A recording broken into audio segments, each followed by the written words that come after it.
कामदा एकादशी ब्रह्म हत्या आदि पापों तथा पिशाचत्व आदि दोषों का नाश करने वाली है। राजन, इसके पढ़ने और सुनने से वाजपेय यज्ञ का फल प्राप्त होता है।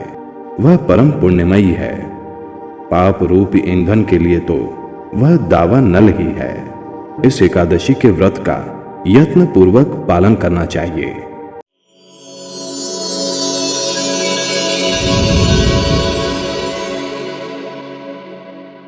कामदा एकादशी। युधिष्ठिर ने पूछा, वासुदेव, आपको नमस्कार है। कृपया आप यह बताइए कि चैत्र शुक्ल पक्ष में किस नाम की एकादशी होती है? भगवान श्री कृष्ण बोले, राजन, एकाग्र चित्त होकर यह पुरातन कथा सुनो, जिसे वशिष्ठ जी ने राजा दिलीप के पूछने पर कहा था। दिलीप ने पूछा, भगवान, मैं एक बात सुनना चाहता हूं। चैत्र मास के शुक्ल पक्ष में किस नाम की एकादशी होती है? वशिष्ठ जी बोले, राजन, चैत्र शुक्ल पक्ष में कामदा नाम की एकादशी होती है। वह परम पुण्यमयी है।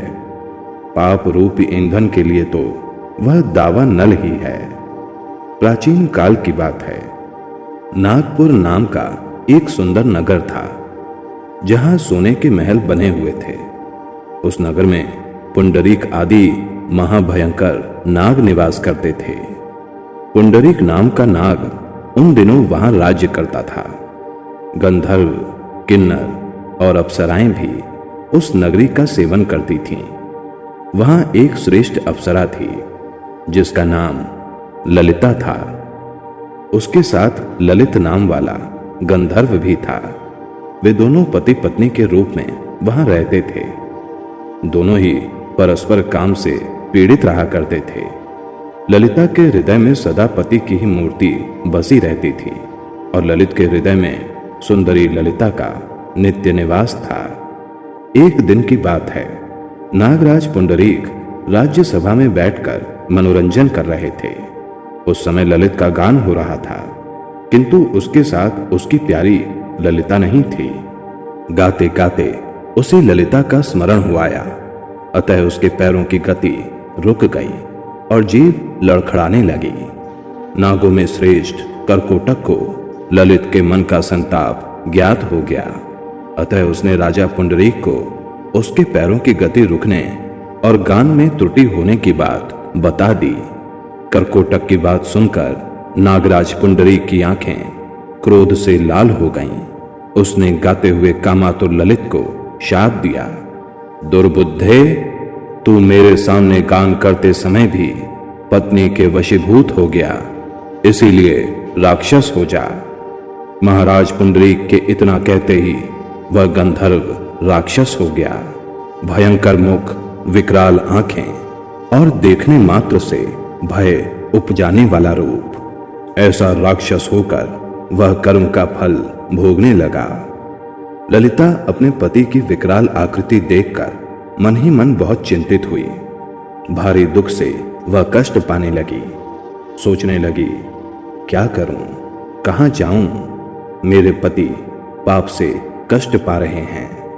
वह रोती हुई घने जंगलों में पति के पीछे पीछे घूमने लगी। वन में उसे एक सुंदर आश्रम दिखाई दिया, जहां एक मुनि शांत बैठे हुए थे। किसी भी प्राणी के साथ उनका वैर विरोध नहीं था। ललिता शीघ्रता के साथ वहां गई और मुनि को प्रणाम करके उनके सामने खड़ी हुई। मुनि बड़े दयालु थे।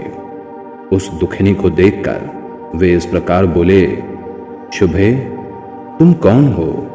कहां से यहां आई हो? मेरे सामने सच सच बताओ। ललिता ने कहा, महामुने, वीर धनवा नाम वाले एक गंधर्व हैं। मैं उन्हीं महात्मा की पुत्री हूं। मेरा नाम ललिता है। मेरे स्वामी अपने पाप दोष के कारण राक्षस हो गए हैं। उनकी यह अवस्था देखकर मुझे चैन नहीं है। ब्रह्मन, इस समय मेरा जो कर्तव्य हो वह बताइए। विप्रवर, जिस पुण्य के द्वारा मेरे पति राक्षस भाव से छुटकारा पा जाएं, उसका उपदेश कीजिए। ऋषि बोले, भद्रे, इस समय चैत्र मास के शुक्ल पक्ष की कामदा नामक एकादशी तिथि है, जो सब पापों को हरने वाली और उत्तम है। तुम उसी का विधि पूर्वक व्रत करो और इस व्रत का जो पुण्य हो उसे अपने स्वामी को दे डालो। पुण्य देने पर क्षण भर में ही उसके शाप का दोष दूर हो जाएगा। राजन, मुनि का यह वचन सुनकर ललिता को बड़ा हर्ष हुआ। उसने एकादशी का उपवास करके द्वादशी के दिन उन ब्रह्मर्षि के समीप ही भगवान वासुदेव के श्री विग्रह के समक्ष अपने पति के उद्धार के लिए यह वचन कहा कि मैंने जो यह कामदा एकादशी का उपवास व्रत किया है, उसके पुण्य के प्रभाव से मेरे पति का राक्षस भाव दूर हो जाए। वशिष्ठ जी कहते हैं कि ललिता के इतना कहते ही उसी क्षण ललित का पाप दूर हो गया।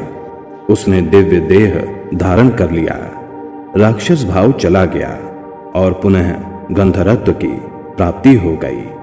नृपश्रेष्ठ, वे दोनों पति पत्नी कामदा के प्रभाव से पहले की अपेक्षा भी अधिक सुंदर रूप धारण करके विमान पर आरूढ़ होकर अत्यंत शोभा पाने लगे।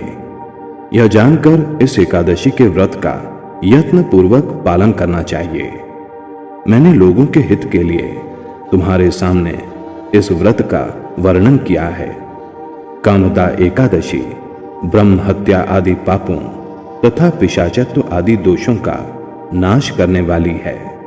राजन, इसके पढ़ने और सुनने से वाजपेय यज्ञ का फल प्राप्त होता है।